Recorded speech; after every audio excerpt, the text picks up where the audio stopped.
Hello दोस्तों, कैसे हैं आप सभी। मैं आशा करता हूं आप सभी बहुत ही अच्छा होंगे, स्वस्थ होंगे, मस्त होंगे और आराम से अपनी स्टडी कर रहे होंगे। सो दोस्तों, आज की इस वीडियो लेक्चर में हम बात करने वाले हैं लैमार्कवाद और डार्विनवाद को। ये हमारी पहली थंबनेल है। इस थंबनेल में मैंने क्या बताया था आप लोगों को, इस थंबनेल में मैंने आप लोगों को बताया था डार्विनवाद क्या है। इसे डिटेल में समझा था कि डार्विनवाद क्या है और कितने इनके पॉइंट हैं। अगर आप लोगों ने इस वीडियो को देखा है तब तो बहुत ही अच्छी बात है। अगर नहीं देखा है तो इसी वीडियो में इनको हम पूरा डिटेल में समझेंगे।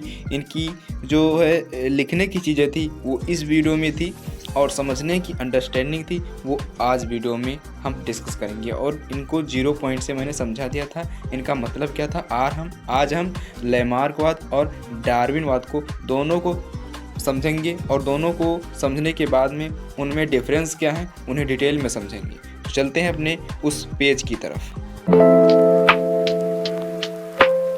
दोस्तों, हम आ गए अपने पेज पर और यहाँ पर देखते हैं कि जो डिफरेंस हैं इनके डिफरेंस दिए गए हैं। एक तरफ लैमार्कवाद और एक तरफ डार्विनवाद है। एक तरफ लैमार्कवाद है और एक तरफ डार्विनवाद है। इन्हें अच्छे समझेंगे और अपने शब्दों में मैं इनको बताऊंगा। जो किताब का है, जो किताबी लैंग्वेज है वो अच्छी तरीके से समझ में नहीं आती है। जो है कोई समझाता है, एक्सप्लेन करता है उसे, तो चीज़ें अच्छी से समझ में आ जाती हैं। तो दोस्तों, देखेंगे लैमार्कवाद को और डार्विनवाद को, दोनों को डिफरेंस देखेंगे और दोनों के मतलब सीखेंगे, क्या इन्होंने बताया और क्या इन्होंने बताया। तो देखते हैं लैमार्कवाद और डार्विनवाद को। लैमार्कवाद के अनुसार जिराफ के पूर्वज छोटी गर्दन वाले तथा बड़े कद के थे। ऊंचे वृक्षों की पत्तियों तक पहुंचने के लिए उन्हें अपनी गर्दन खींचना पड़ता था तथा वे टांगों को उचकाकर पत्तियों तक पहुंचने का प्रयत्न करते थे। इन्होंने क्या बताया कि लैमार्कवाद में क्या बताया गया कि लैमार्क ने बताया था, तो इनको क्या कर रख दिया। लैमार्कवाद मतलब लैमार्क की भाषा या लैमार्क का वाद मतलब एक खंड होता है, किसी जो है खोज का एक खंड होता है लैमार्कवाद मतलब। तो उन्होंने यही बताया कि जो जिराफ थे और हमारे वातावरण में परिवर्तन आया। तो जिराफ पहले छोटे थे और वो जब भोजन नहीं मिला, छोटे पेड़ पौधे नहीं खाने को मिले, तो बड़े पेड़ पौधों की पत्तियों को खाने के लिए उन्हें अपनी जो है गर्दन को खींचना पड़ता था। इसीलिए उनकी गर्दन बड़ी हो गई और टांगे भी बड़ी हो गई। लेकिन अब डार्विनवाद में एक ट्विस्ट आ गई। डार्विनवाद ने कहा नहीं भैया, ऐसा नहीं है, ये ऐसा बिल्कुल नहीं है, तुम क्या बके जा रहे हो, ये ऐसा बिल्कुल है ही नहीं। उन्होंने कहा, इसने डार्विन ने कहा कि डार्विन के अनुसार जिराफ के पूर्वजों में लंबी गर्दन गर्दन की लंबाई भिन्न भिन्न थी। लंबाई में यह भिन्नता विभिन्नता के कारण थी, यह विभिन्नता आनुवांशिक थी। उन्होंने क्या बताया, जो ये लंबाई थी गर्दन की और उनके टांगों की वो आनुवांशिक थी, यानी पीढ़ी दर पीढ़ी थी। ये जो छोटे कद के जो जिराफ थे वो अलग थे और जो बड़ी टांगों के और बड़ी गर्दन के जिराफ थे उनकी प्रजाति अलग थी। दो प्रजातियां थी इनकी, ठीक है। तो जिराफ के बारे में इन्होंने ये डिस्कस किया और इन्होंने ये बताया कि हाँ, ये जो जिराफ छोटी टांगों वाले थे ये नष्ट हो गए थे। अभी हम देखते हैं आगे पॉइंट में। देखिए, अब क्या दूसरा पॉइंट हमारे पास क्या है कि जो लैमार्क ने बताया कि जिराफों की संतति में गर्दन की लंबाई पूर्वजों की गर्दन से अधिक थी। यानी जो लैमार्क ने बताया वो बताया कि जो जिराफों की संतति थी, मतलब जो पूर्वज उनके थे और उनकी संतति में जो गर्दन की लंबाई थी वो अधिक थी। यानी जो उनसे जो बड़े थे, मतलब बड़े का मतलब लंबाई और कद में बड़े नहीं, जो मतलब उनसे पहले रहे थे जिराफ, उनकी जो थी उनके गर्दन की लंबाई छोटी थी। लेकिन जो पर्यावरण में परिवर्तन आया, मतलब कि सूखा पड़ गया, तो क्या हुआ, उन्होंने लंबी कड़ी और जो है आगे संतति में लंबी गर्दन वाले जिराफ पाए गए। लैमार्क ने बताया। लेकिन डार्विन ने ऐसा नहीं कहा। डार्विन ने कहा जीवन संघर्ष में लंबी गर्दन वाले जिराफ अधिक उपयुक्त पाए गए तथा प्राकृतिक चयन के फलस्वरूप छोटी गर्दन वाले जिराफ नष्ट हो गए। देखिए किताबी लैंग्वेज है तो ये थोड़ा कठिन है, तो इसे हम एक्सप्लेन करते हैं। जीवन संघर्ष मतलब स्ट्रगल, स्ट्रगल मतलब कंपटीशन, कंपटीशन मतलब कंपटीशन होती है ना, कि जब कम खाना बचेगा तो उसमें कंपटीशन लोग करेंगे और जो ज़्यादा ताकतवर होंगे वो छीन लेंगे। तो इसमें क्या बताएगा, डार्विन ने यही बताया मोटे मोटे अक्षरों में कि जो दो प्रकार की प्रजातियां थी, लंबे गर्दन वाले जिराफ और जो छोटी गर्दन वाले जिराफ थे। तो जो छोटी गर्दन वाले जिराफ थे, जो छोटी गर्दन वाले जिराफ थे वो विलुप्त हो गए, मतलब मर गए। जब खाना नहीं पाएंगे तो मर गए। और जो बड़ी गर्दन वाले जिराफ थे वो ऊंची टहनियों मतलब ऊंचे पेड़ों से क्या कर लेते थे, वो अपना भोजन पा लेते थे। जो ऊंचे वृक्षों से अपना भोजन पा लेते थे, इसीलिए बड़े वाले रह गए थे और छोटे गर्दन वाले जिराफ मर गए थे। ठीक, फिर अगला पॉइंट देखते हैं। इस प्रकार गर्दन व टांगों से अधिक उपयोग से इनकी लंबाई पीढ़ी दर पीढ़ी बढ़ती गई तथा आनुवंशिक जिराफ का विकास हुआ।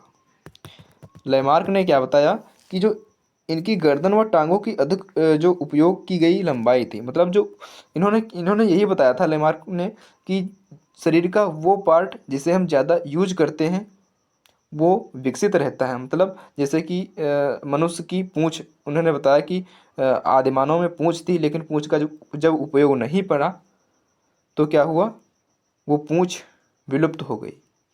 तो और डार्विन ने बताया इन्होंने कहा नहीं, ऐसा नहीं है, ऐसा है ही नहीं। तो दोनों में मतभेद है। तो इस प्रकार गर्दन व टांगों से अधिक उपयोग, इनकी लंबाई पीढ़ी दर पीढ़ी बढ़ती गई, आधुनिक जिराफ का विकास हुआ। जो इस समय जिराफ हैं उनका विकास होगा इसी तरह से। लेकिन डार्विन ने ऐसा कहा, ऐसा नहीं है। इस प्रकार प्रतियोगिता एवं संघर्ष, प्रतियोगिता मतलब कंपटीशन, संघर्ष मतलब स्ट्रगल, फलस्वरूप प्राकृतिक चयन के अनुसार लंबी गर्दन वाले जिराफ ही बचे रहे तथा शेष नष्ट हो गए। मतलब जो लंबी गर्दन वाले जिराफ थे वो बचे, बाकी सभी नष्ट हो गए। मतलब किससे, प्रतियोगिता मतलब कंपटीशन किया एक लोगों ने, और जो संघर्ष किया मतलब स्ट्रगल किया, मतलब पर्यावरण में चयन हुआ, पर्यावरण में परिवर्तन हुआ, तो जो अनुकूल हो गए उनके, मतलब अनुकूल मतलब क्या, कि जो जिन्होंने उस पर्यावरण को झेल लिया, उस मौसम को झेल लिया, तो वो बच गए। और जो नहीं झेल पाए, छोटी गर्दन वाले छोटी टांगों वाले जिराफ, वो नष्ट हो गए। ठीक है, अब आगे देखते हैं क्या पॉइंट है। आगे बस पॉइंट यही है। लैमार्क प्रत्येक जीव को सक्षम मानने बनाने में पक्ष में था। मतलब लैमार्क ने क्या कहा, लैमार्क प्रत्येक जीव को सक्षम बनाने के पक्ष में था। मतलब सक्षम क्या, इन्होंने ये कहा कि जो है प्रत्येक जीव केवल एक समान था, प्रत्येक जीव एक जैसा था। मतलब प्रत्येक जीव को मतलब कि प्रत्येक जो जातियाँ थीं, ये जातियाँ एक जैसी थीं। मतलब मनुष्य एक जैसे थे सभी। जो जैसा पर्यावरण उन्हें मिला वैसे हो गए, कि मनुष्य कहीं के काले हैं, कहीं के गोरे हैं, कहीं के जैसे हैं, लेकिन वो हैं ही मनुष्य ही। इन्होंने ये बताया, लेमार्क ने यही बताया। और डार्विन ने यह बताया कि ऐसा कुछ भी नहीं है, ऐसा कुछ भी नहीं है कि मनुष्य जहाँ रहेंगे वैसे ही होंगे। मनुष्यों की प्रजातियाँ अलग अलग होती हैं, यानी इंडियन जो मैन होते हैं वो अलग थोड़ा होते हैं। अभी उधर जाओगे अफ्रीका में तो उधर दूसरी टाइप के होते हैं, वो दूसरा प्रजाति है। तो इन्होंने यह बताया कि प्रजातियाँ अलग अलग होती हैं, एक तरफ के जीव नहीं होती। लेकिन डार्विन जी, देखिए किताबी लैंग्वेज थोड़ा देख लेते हैं। जबकि डार्विन